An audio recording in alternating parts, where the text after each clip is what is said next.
nossa roda de conversa hoje está trazendo aqui Carlos André Guimarães, o Candré, fundador, sócio da Matera System. Para quem não conhece, a Matera Systems é uma empresa que atua no segmento financeiro com soluções para bancos. E o Candré, eu tive a honra, a oportunidade de conhecer em 2009, quando o Candré resolveu fazer uma mudança de cultura na organização. Sabia que estava prestes a um grande crescimento, visionário que é, e trouxe essa questão. E aí, Candré, eu queria que você já de cara assim pudesse falar para a gente aquilo que a gente não vai encontrar no seu LinkedIn.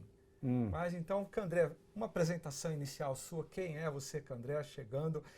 Hoje, Candré é presidente do conselho de toda essa empresa, desse grupo, mas aquilo que não está no LinkedIn, quem é o Candré? Bom, eu sou formado em ciência da computação, né, lá na Unicamp. Criamos uma empresa há 35 anos atrás, nem formados éramos ainda, né? E para desenvolver produtos, tecnologia, prestar serviço, né, sem muito foco. E logo a gente entrou no mercado financeiro, né, e vimos oportunidade de desenvolvimento de sistemas para esse mercado, tá? Então temos aí, de 90 para cá, uns 32 anos de experiência nesse mercado financeiro. Primeiro atuando com bancos e financeiras grandes, né? E depois de 2013 para cá, com a nova regulamentação das instituições de pagamento, atuando nas instituições de pagamento, nas SCDs, né? Nas fintechs em geral, e fomos crescendo ano após ano, né? A Matera é uma empresa que sempre cresceu, né? Então 35 anos de crescimento ininterrupto, né? Então eu sou um técnico que depois virou administrador, né? Aprendi na experiência. Então, quando eu entrei, já assumi o administrativo financeiro da empresa, além de desenvolver, eu também cuidava das finanças, cuidava do administrativo, depois cuidava dos recursos humanos, né? Eu fiz um pouco de tudo lá.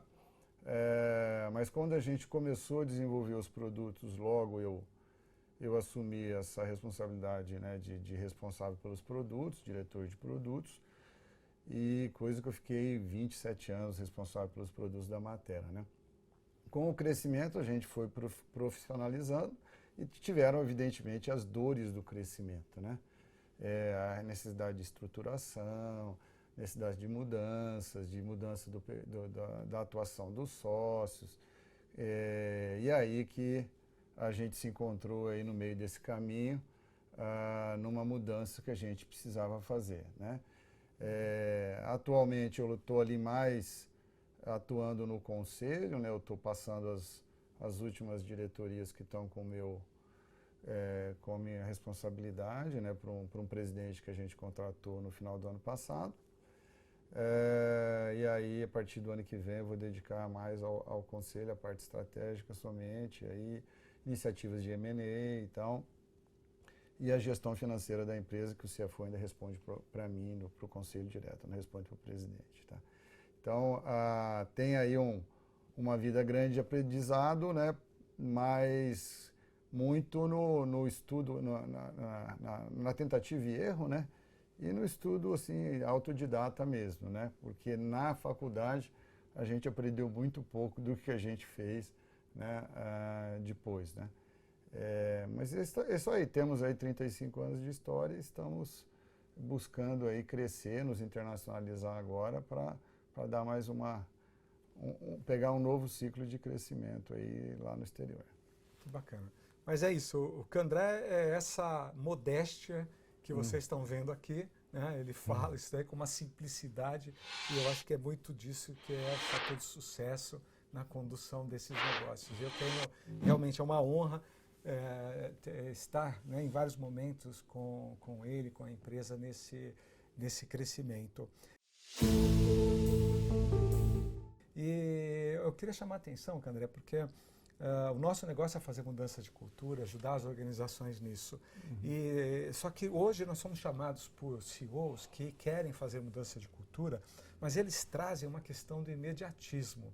É incrível, são pessoas esclarecidas, são pessoas que também conduzem os seus negócios e com sucesso, mas tem sido comum a gente ser chamado para fazer mudança de cultura e há uma expectativa de que, em questão de poucos meses, já se tenha isso implantado. Você que foi aquele que chamou, que teve a ideia, né, de fazer a transformação cultural dentro da matéria lá em 2009, passou por revisões disso daí. O que você diria como essencial para um processo de mudança de cultura na sua visão e com a experiência nessa área? O que precisa num processo de mudança para que ele dê certo, tenha sucesso? Olha, principal é o alinhamento lá em cima, né? Ou seja, a diretoria e o gerente, né, o nível seguinte aí, quer seja superintendentes ou gerência, tem que estar comprado, né? Então, quando a gente fez, né, quando a gente verificou que na verdade a década aí dos 2000 a gente cresceu, mas a gente não cresceu como a gente imaginava, né? A gente estava muito focado em bancos e os bancos abriam e o Itaú e o Bradesco compravam outros, né? Então, assim, a gente ganhava alguns clientes e perdia alguns para o Itaú e para o Bradesco.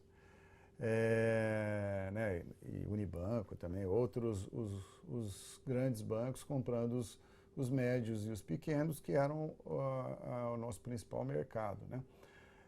Então, estava no fim assim dessa década aí e a gente começou a discutir, nossa, a gente podia ter crescido muito mais e tal, e se. E aí a gente começou a fazer uma discussão, né? De o que estava atrapalhando e tal, o crescimento, né? Uma conclusão que a gente chegou foi, né, fizemos um diagnóstico e que existia muita concentração, né, de decisão na mão dos sócios, apesar de eu já ter estruturado ali as gerências e até diretores para cuidar de determinadas áreas,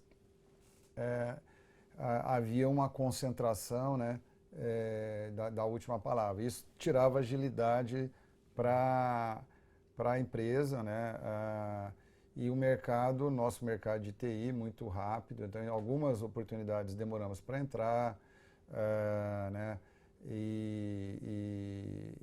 ou deixamos de aproveitar e tal, né. Então, aí a gente resolveu fazer essa mudança, né? Aí que a gente encontrou o Edu e fomos fazer acho que até por sugestão dele, fazer um retiro, né? Levar toda essa liderança por um hotel numa cidade pequena onde o celular não pegava. E de propósito. Você tinha uma ligação por dia, né, para dizer que estava vivo e tal. E para repensar a empresa, né? E ali os sócios, né, estavam dispostos a abrir mão, né? Eu acho que isso que é importante, né? Não é o que te deu sucesso até aqui, né? É o que te vai levar para frente, né? Então você tem que ter o despreendimento de que, olha, beleza, eu fiz aqui e tal, mas eu estou agora atrapalhando, né? Então eu tenho que começar a dar espaço, eu tenho que dar autonomia e tal. Ali a gente repensou, né, a missão da empresa e com a participação de toda a liderança, acho que isso que foi importante, porque foi uma construção, né? Conduzida, evidentemente, que a sua consultoria mediando aí, apoiando para que as discussões não desviassem, né, do assunto e até as eventuais rusgas ali e brigas que podem acontecer, né? A gente sempre teve lá um clima participativo, né, mas a gente tinha a palavra final, né? Ali a gente procurou ser mais humilde e aceitar, né? Então a gente saiu dali com aceitar as sugestões, a gente saiu dali com uma missão revisada, um manifesto que expressava os nossos valores ali e também com uma lista de competências das pessoas que a gente buscava e tal, né? Mas assim, ali é um alinhamento, né? Isso precisa reverberar para a empresa, tá? Então, assim, é rápido. Talvez, se fosse fazer hoje, né, a gente faria mais rápido, mas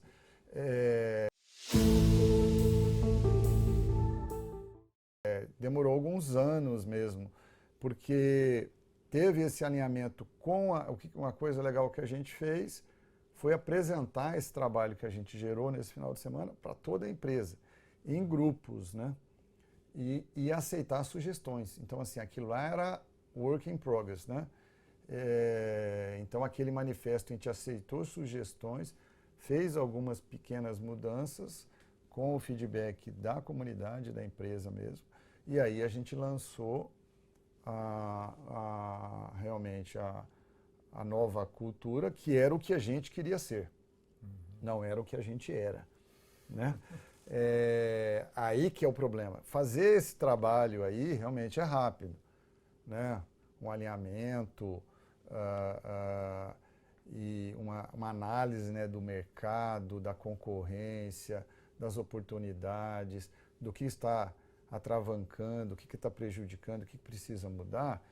Isso é um diagnóstico, uma consultoria pode ajudar, mas e um trabalho desse de repensar, dá para fazer em pouco tempo, poucos meses. O problema é sempre tem um gap, né? Então nós estamos aqui, disso que a gente quer ser, a gente tem 50%, a gente tem 40%, a gente tem 60%. Tem que buscar o restante. Aí que é a dor, né? Então, eu acho ali parte do sucesso foi a gente não ter terminado o projeto ali, né? Então, assim, beleza, está entregue essa parte, agora temos a implantação disso. Como é que a gente fez? A gente teve um coach com a diretoria, né, que o próprio Edu fazia, né, onde tentando trazer ali algum tipo de resistência, né, porque como é um trabalho em grupo, às vezes algumas coisas foram aprovadas que nem todo mundo aceitava, né, então tinha que aparar essas arestas e tal. E foi feito também um trabalho com os líderes, foi dado até um treinamento para eles e tal, algumas ferramentas para que eles pudessem, no dia a dia, identificar os comportamentos que estivessem dissonantes com os valores que a gente tinha definido e poder corrigir a rota, né? Quer seja dando feedback, quer seja até tirando pessoas que não estavam alinhadas com aquele comportamento, tá? Então, assim, isso que demorou mais tempo, alguns anos ali e tal. Mas, assim, que eu digo, nunca acaba, né? Porque como a empresa sempre está crescendo, estão entrando líderes novos, agora o mercado está muito mais aquecido, né? Temos agora os desenvolvedores trabalhando, na sua maioria, em home office, prestando serviço ou para nós ou para qualquer outra empresa do Brasil inteiro, não só as que estão fisicamente na mesma cidade, né? Ou, inclusive, para o exterior, né? Então, estão sendo disputados para trabalhar nos Estados Unidos, na Europa e tal. Então, assim, o turnover nesse segmento que a gente está de TI está muito grande. Então, as pessoas, apesar da gente ter uma cultura muito sólida, né, um nível de engajamento muito alto e tal, a gente foi afetado por isso, por esse movimento, né? E a gente tem que estar trabalhando sempre para manter a cultura. Teve uma outra coisa, eu acho que foi interessante, que a gente fez lá. Eu acho que essa ideia não foi minha, deve ter sido até sua, né? Não me recordo, de criar a figura dos multiplicadores, né? A gente indicou colaboradores que eram formadores de opinião e indicou, né, e convidou, na verdade, para cumprir esse papel de multiplicador da cultura, pessoas que a gente entendia que viviam mais próximos valores do que a gente buscava, e eles receberam, vamos dizer assim, curso similar que a liderança, um pouco mais reduzido, né? Receberam ferramentas e eles estavam espalhados pelas áreas, né? Verificando também, além dos líderes, existiam os multiplicadores para verificar se e orientar, né, colaboradores, né? E se for o caso, levar para o RH algum comportamento, uma coisa desviante daquela cultura que a gente buscava, para que aquilo pudesse ser direcionado. Tá? Então, ali a gente trabalhou algo como, eu acho que uns 2, 3 anos, para dizer que, olha, mudamos, né? Mudamos realmente, né? Sim. A gente tinha muito uma questão de agilidade, né? Por causa do processo decisório, flexibilidade, a matéria era muito pouco flexível, os clientes reclamavam e tal. Isso foi algo que foi muito trabalhado, né? E também a orientação para o cliente, né? Isso também foi trabalhado. Mas assim, não acabou, né? Claro, você tem que ter a manutenção, é constante. É um trabalho constante essa questão de cultura. Sim. E o que é interessante, tá, Edu, para te dar esse feedback aí, isso já tem, 2009 para hoje já tem 13 anos, e a gente já teve, depois que o Edu, a consultoria do Edu passou por lá, já trocou responsável por RH, já trocou consultorias que apoiavam a gente e tal. E volta e meia, quando a gente chega nesse assunto de, poxa, e a cultura, e os valores? A gente não mudou nada até hoje, né? Sim. O que a gente tem trabalhado é nas competências, ou nos comportamentos, talvez agora a gente tenha que dar mais enfoque nesse tipo de competência, nesse tipo de comportamento e tal. Mas o manifesto que está lá, que você tem acesso aí, está aberto no site e tal, é o mesmo que a gente aprovou lá em 2009. Ou seja, vocês construíram bases muito sólidas, muito alinhadas e que sustentam até hoje, né? Eu acho que quando você fala, né, dessa importância, eu concordo plenamente com você, porque naquele momento, e você me falando aqui, eu falei, puxa vida, eu não tenho a menor dúvida que a Matera, né, é um cliente muito querido e um dos trabalhos mais relevantes que nós já fizemos nesses quase 30 anos de Adestro, né? E naquele momento, quando foi apresentado para você e para o time diretivo o diagnóstico, eu acho que essa consciência da lição de casa que cabia a vocês. O que eu quero dizer com isso? Hoje, recentemente inclusive, a gente é contatado, né, por uma empresa e eu quero digitalizar, eu preciso entrar na era da digitalização. Só que quando eu identifico a cultura da empresa é de práticas muito conservadoras, paternalistas, machistas, ou seja, não flexíveis. E aí a pessoa está nesse estágio hoje, ela quer dar um salto para que eles tenham uma mentalidade de digitalização no negócio, sem entender que é necessário essa coragem que você e o time demonstraram para fazer esse trabalho. E que é um trabalho de uma construção contínua. Né? E nesse ponto ainda, viu, Candré, eu lembro que você encampou o que eu chamo de ser a alma da empresa. Então, eu digo assim, o comercial numa empresa como essa, ele é o cara que traz o recurso, ele é o cara que vende, ele é a produção do negócio. Mas todo corpo precisa de uma alma. E essa alma, ela canaliza a identidade, ela canaliza esses valores, ela transpira por todo esse organismo social que é a empresa, aquilo que realmente é importante e essencial. E aí, como você mesmo disse, já tiveram vários gestores de RH. Como é que você vê essa questão de tornar isso vivo, num primeiro momento, visível para a comunidade interna, mas principalmente fazer com que essa comunidade perceba com essa intensidade e com verdade? Porque verdade significa aquilo que está escrito, ele tem que ser visto objetivamente na realidade. E parece chover no molhado ou falar o óbvio, mas ainda é comum você entrar em empresas em que o que está na parede não é o que acontece na realidade. E eu sei muito bem que o que está na parede é o que acontece na realidade. Qual é o pulo do gato para fazer isso realmente acontecer? Olha, boa pergunta.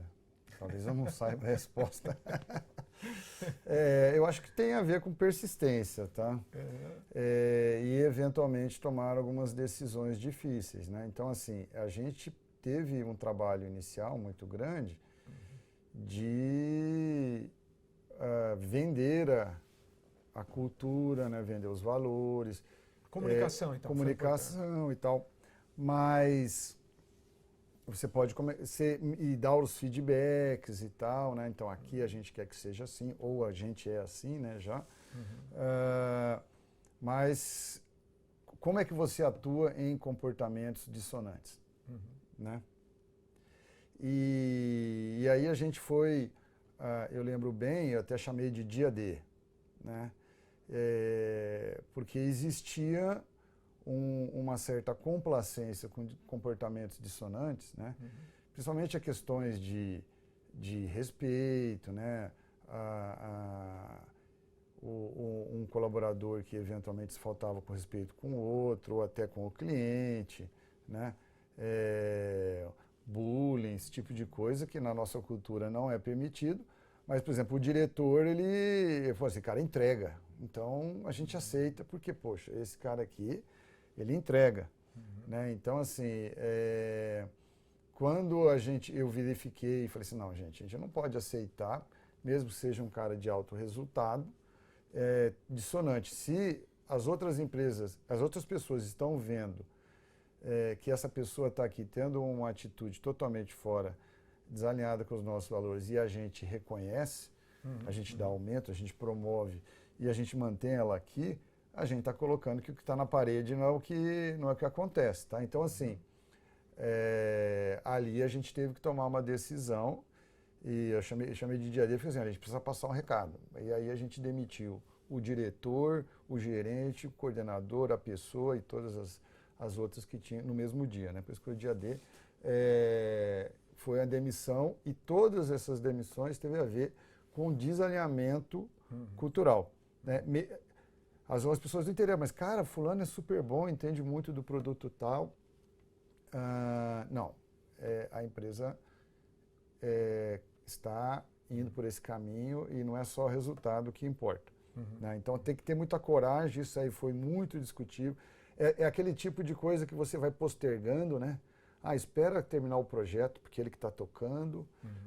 Espera terminar um semestre, porque ele é importante para atingir a meta. E quando você vê, passou 1, passou 2, passou 3, né? Eu acho que esse foi o ponto crucial, assim, de recado, né? Você tem que dar o exemplo. E o exemplo vem de cima. Então, assim, a gente desligou um diretor que tinha 25 anos de empresa, né? E desligou o gerente, o coordenador, toda a equipe ali, mexemos para poder mostrar que a cultura, os valores, o comportamento era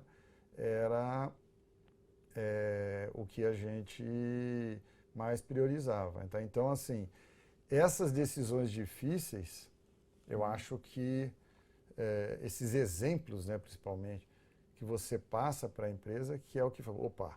Então, assim, a mudança de gestores de recursos humanos, né? Até porque no mercado de TI, né? O recurso humano que entende de TI é um bicho diferente, né? Então ele também é muito assediado e tal.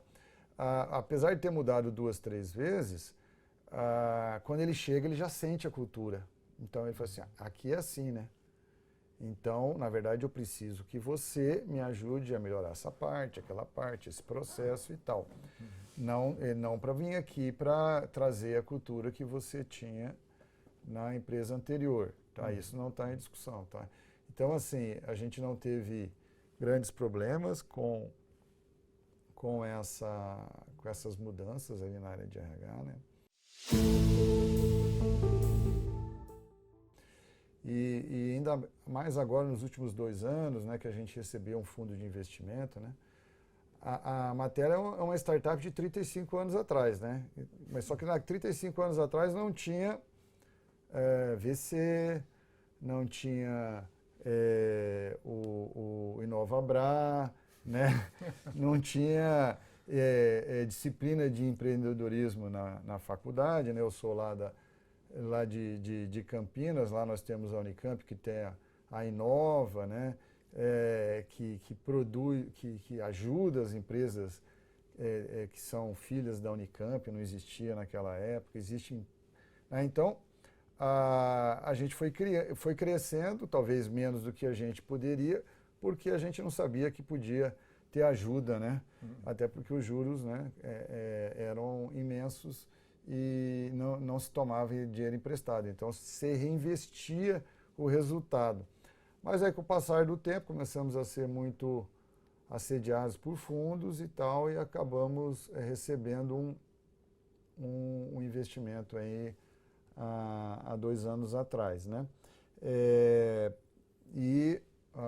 Esse investimento já era para um projeto de internacionalização que a gente está implementando aí desde 2020, para levar alguns dos nossos produtos, né, para fora, principalmente para os Estados Unidos, né? Já estamos lá. Que bacana, deixa eu até interromper você, porque quem não sabe, a Matera foi um dos principais assim, responsáveis junto ao governo brasileiro para a implantação do PIX, né, que é um sistema hoje conhecido e que agora estão levando para os Estados Unidos. Apesar, muitas pessoas não sabem, né, mas assim, lá nos Estados Unidos existem alguns sistemas de pagamento instantâneo, mas eles são privados, com poucos bancos que participam dentro, né, comparativamente a total de bancos e cooperativas, bancos regionais que existem lá. E agora existe uma iniciativa do próprio Federal Reserve, né, que é o Banco Central dos Estados Unidos, para ter um pagamento instantâneo patrocinado pelo governo, né, público, e eles estão se baseando bastante aqui no PIX, né, porque o nosso pagamento instantâneo é o de maior sucesso no mundo, né? Então, assim, nós já ultrapassamos a China e estamos só atrás da Índia no número de transações, né? Só que a Índia é bem maior que o Brasil, né? Então, assim, o brasileiro faz muito mais transação que o indiano, mas ainda existe mais transação lá porque a população é muito maior, né? Então, já é o segundo maior pagamento instantâneo do mundo e cresceu, assim, numa velocidade incrível, né? Então, assim, o sucesso foi maior que a gente imaginava e a gente já pensava em ir para os Estados Unidos com esse produto e agora a gente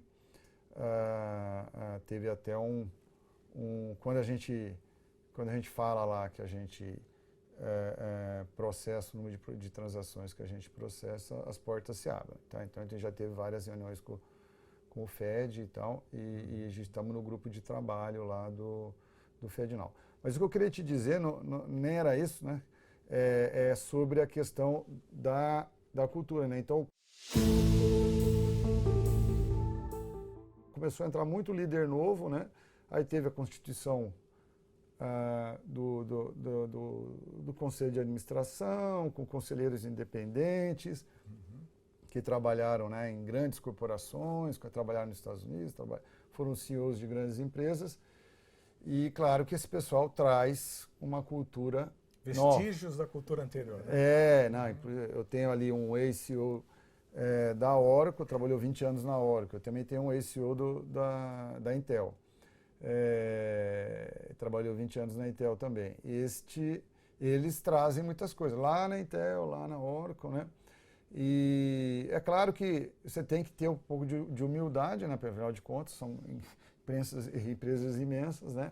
Mas, assim, isso não significa que funciona para a gente, né? Então, assim, é claro que quando você recebe investimento, constitui conselho e tal, o que aumenta? A exigência. Né? Então, assim, a gente quer resultado rápido, porque o fundo quer sair, né? Ele entrou para investir, depois ele quer sair, então ele quer que cresça, e você fica muito mais exposto, você tem que entregar aquilo que você se propôs a fazer, né? Então, assim, a exigência está aumentando, mas a cultura, a gente sentou, foi analisar, juntou a liderança novamente e, gente, e aí? Analisa aqui e falou, não, é isso que a gente quer mesmo. Só que talvez a gente precisa dar mais realce aqui para alguns itens, né? o que acontece é que a barra está subindo, então o nível de exigência está aumentando e o nível de tolerância, né, a desvios está diminuindo, né? Então, assim, mas a cultura, ela continua a mesma, né? Quer dizer, os valores ali, os comportamentos que a gente preza, tá? Então, assim, é difícil você ter agora a gente está até fazendo o teste, a prova mais difícil, vamos dizer, para essa cultura, que é a entrada de um presidente, né, que cuida... Vindo do mercado. Vindo do mercado, né, que entrou em dezembro passado e está assumindo aí basicamente todas as áreas de entrega, né? O meu sócio Carlos Augusto continua sendo CEO, ele fica mais com desenvolvimento de negócio, está cuidando da internacionalização, e eu no conselho ali, cuidando dos temas estratégicos, os vários comitês que a gente tem e tal, e nós estamos passando as áreas para ele, né? Então, assim, também é uma pessoa que trabalhou muitos anos na Accenture, né? Então tem uma cultura de Accenture. Como é que a gente faz para, né, trazer rápido para a cultura da matéria? E não fugir, né? E não virar uma mini Accenture e tal. Sim. Então, assim, a gente tem essa preocupação. Por enquanto, eu não vi grandes desvios, né? Na verdade, eu acho que a nossa maior ameaça nem é essa, os novos executivos, porque se você quer perenizar a empresa, você tem que dar espaço, né, para os que estão os mais novos, os com mais energia e tal, né? Aliás, com as pessoas, você tem que contratar pessoas melhores que você, né? Então você não é melhor em nada. Então, assim, vai lá para onde você pode agregar e deixa o pessoal trabalhar, né? Então, assim, a gente tem dado muita autonomia, né? Que era uma coisa que lá em 2009 era impensável, né? Então, assim, às vezes entra lá uma consultoria, vai ter uma reunião de um trabalho, uma consultoria, e fala, puta, eu nem estava sabendo disso, né? Isso é uma coisa que impensável. É estranho, né? O que é isso aqui, né? E você tem que confiar, né? Claro. E, aliás, um dos valores essenciais da matéria é a confiança, né? Sim. Tem lá os 3 Cs, né? Confiança, comprometimento e cooperação, né? Então, assim, se a gente confia, sim, tem que dar, né, autonomia para as pessoas. Mas o maior, eu quase não ia falar ia deixar de falar o ponto principal. Que a maior ameaça que eu vejo para a cultura hoje é o trabalho remoto. Tá? Porque nós voltamos, mas não voltamos, né? Nós estamos aqui, nós fazemos reunião presencial com o cliente. Semana passada teve a Febrabantec, estava lotadíssimo, filas para entrar, fila para almoçar, fila para ir no banheiro e tal. As pessoas estão sedentes de se encontrar. Sem dúvida. Mas a grande massa dos desenvolvedores, testers e tal, não quer mais saber de ir na empresa, né? Então, e durante a pandemia a gente cresceu muito e a gente contratou em tudo quanto é lugar. Então, nem que a gente pedisse para o cara voltar para a empresa, ele está a 3.000 quilômetros da sede mais próxima, né? Sim, sim. Tem equipes que ninguém mora na mesma cidade que o outro, né? Cada um mora numa cidade diferente. Sim. Então, assim, para se encontrarem é um negócio meio trabalhoso. Sim. Mas a gente tem motivado os encontros entre as equipes, nem que seja trimestral ou bimestral, né?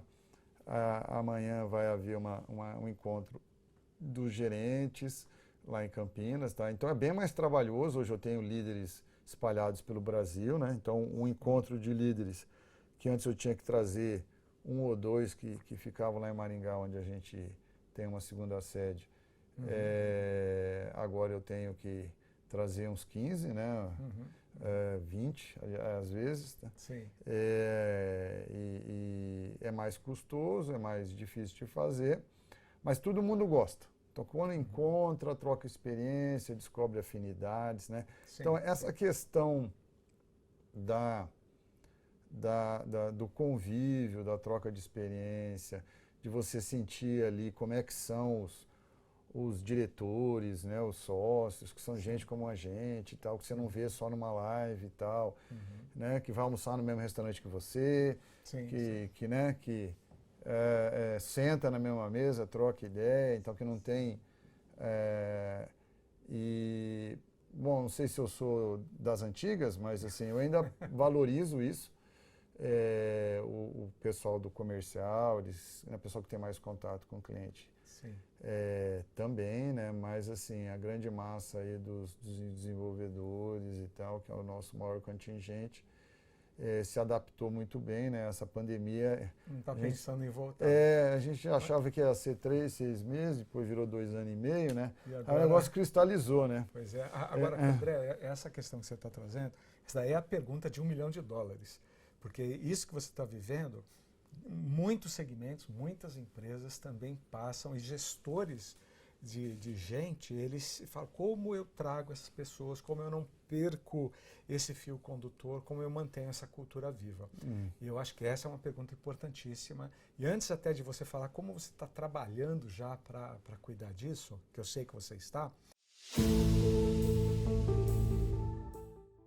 mas eu queria antes trazer uma outra questão anterior à pandemia, que o teu público-alvo, ou seja, o teu colaborador, ele tem características muito próprias. Uma geração millennial, que tem absolutamente um vínculo diferenciado com qualquer tipo de empresa. Ele enxerga o negócio de uma maneira diferente, ele é mais volátil, vamos dizer assim, nesse vínculo.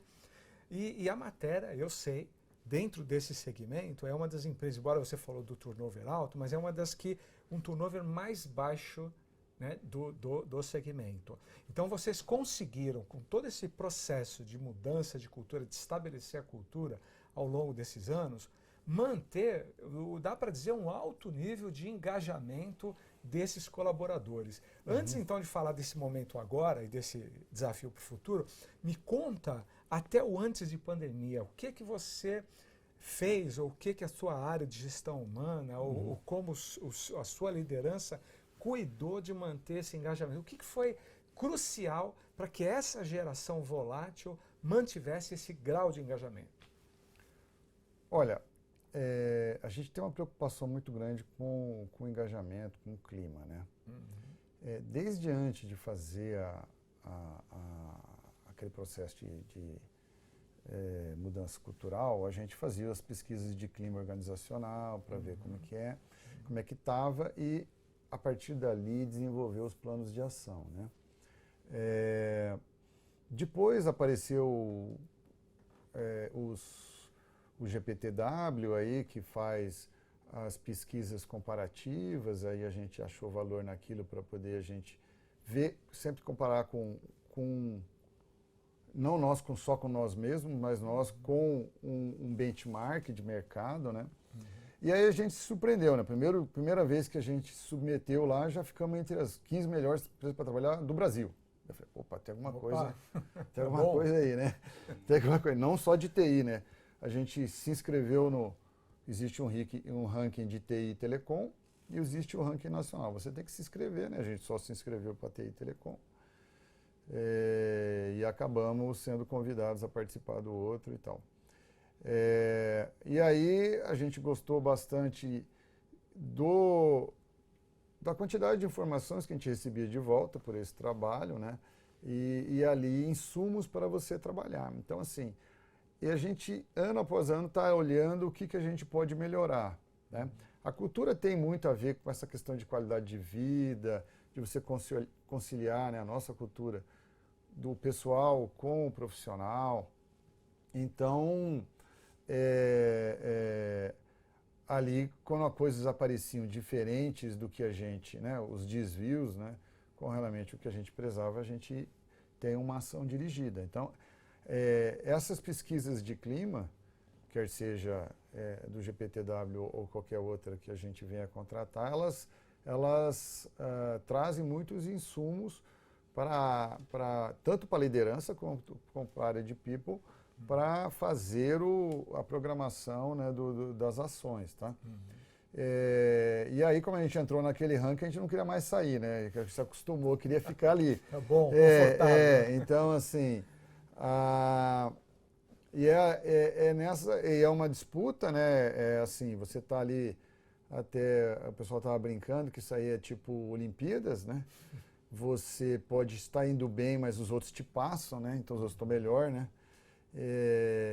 Tem, evidentemente, essa questão da competição e de querer melhorar no ranking, mas isso não é a questão principal. O principal é você ver se aquelas ações que você fez, elas surtiram efeito, né? Aquela necessidade que os profissionais colocaram surtiu efeito, tá? E com o passar do tempo a gente começou a ver, olha, são avaliações anuais, é muito tempo entre uma e outra, tá? Como é que a gente sabe se a ação que a gente fez esse trimestre já resolveu isso ou aquilo, tá? Então a gente foi na linha de ter uma pesquisa semanal, né? Então a gente contratou uma plataforma, né? Onde eu tenho ali por gestor, por time até, não é exatamente a pesquisa do GPTW, é uma outra avaliação, mas tem ali, dá para você customizar de acordo com o que você quer, com o que você preza e quer verificar, né? E essa pesquisa nos dá insumos, inclusive de líderes que precisam de mais ajuda, né? Ou de intervenções que a gente tem que fazer, tá? Então, assim, quando a gente está indo para uma pesquisa dessas globais, a gente sabe já se a gente vai melhorar ou se a gente vai piorar com relação à anterior, porque a gente já tem várias parciais, né? Mas o mais importante disso é que a gente consegue ter ações e ter o feedback mais rápido, né? Para ver se aquela ação surtiu efeito ou não. Então, isso é uma coisa. Depois que começou a pandemia e tal, a gente ficou remoto, a gente começou a também exagerar na comunicação, né? Exagerar como? Na verdade, assim, a gente nunca se exagera, né? Como é que bom, é isso? então talvez, né? Exagerar para o nosso padrão, que a matéria nunca foi. Bom, uma empresa criada por pessoas formadas em ciência da computação, né? Técnicos, vamos dizer assim, né? Nunca foi um primor de comunicação. Eu estou falando exagerar para os nossos moldes, né? Então a gente começou a fazer lives sobre diversos assuntos, criou uma rede social interna, né? Onde a gente divulga, exageramos ali também na questão da transparência, divulgar números da empresa, mesmo que não sejam muito bons, né? A gente tem o que a gente chama de BAN, né, que é Business Update Matera, de 3 em 3 meses, a liderança vai lá, né, e apresenta os resultados daquele trimestre, né? Atualmente a gente trabalha com OKRs, né, que são anuais, né, os estratégicos, e a gente tem táticos trimestrais, então a gente presta contas para a empresa, né? Do que melhorou naquele trimestre, do que eventualmente precisa ser trabalhado. A gente ali reconhece desempenhos que foram aderentes aos valores, às competências que a gente valoriza, tá? Então, assim, isso são iniciativas só, mas assim, alguns exemplos de coisas que a gente está fazendo, mas assim, durante uma semana a gente tem quick chat, tem um monte de eventos, né? Evidentemente alguns são direcionados para uma área ou outra, para engajar o pessoal. E agora que a gente voltou, né? As sedes foram reabertas agora em junho, e o que eu estou tentando viabilizar agora que as sedes se reabriram são os encontros dos times, né? Nem que seja por 1, 2 dias, para as pessoas se conhecerem, né? E ali você consegue, né? A gente brincava que antigamente a cultura passava por osmose, né? Por osmose você tem que estar perto, né? Sim. Agora a gente a osmose não funciona mais. Então a gente tem que aproximar o pessoal e tal. Então, assim, é um grande desafio a gente conseguir fazer a cultura pegar, né, vamos dizer assim, ou valer para todos os colaboradores, principalmente os novos, né, essa geração nova. Sim. Né? Até porque, pelo nosso processo de onboarding e tutoria que existe nos primeiros 3 meses, né, na fase de experiência ali da pessoa, a gente está muito próximo, então, até para poder vislumbrar se a gente acertou na contratação ou não e se a pessoa deve continuar ou não. Sim. Mas depois, né, o tutor se afasta um pouco e tal, e ali, né, entre esses 4º e 12º mês, que é o problema, né? Então, assim, é ali que a gente está verificando o maior turnover, né? Depois que a pessoa fica 1 ano, ele se encontra aqui dentro, realmente o turnover é bem baixo, bem menor do que acho que é a média do mercado. Mas essa, como é que a gente fala de vale da morte aí, porque a pessoa acabou de entrar no emprego, ele recebe propostas pelo LinkedIn quase toda semana, né? Então, e ele ainda não se vamos dizer assim, não entrou na veia dele, no sangue dele a cultura da empresa, tá? Mas depois que entra, realmente aí fica... às vezes as pessoas até saem por oportunidades e tudo mais, mas saem assim, nossa, eu estou chateado de sair, eu gosto muito da matéria, eu gosto muito da cultura e tal, dá um depoimento. Depois não sai brigado, né? Não sai brigado, sai assim, ó, sai porque é uma oportunidade e tal, né? Sim. Uma coisa interessante que a gente fez, tá, Edu, só para te falar de últimas palavras, também para reter, se você quer nova oportunidade, tem aqui dentro, tá? O que eu criei lá, uma das últimas coisas que eu fiz foi o tal do Flow.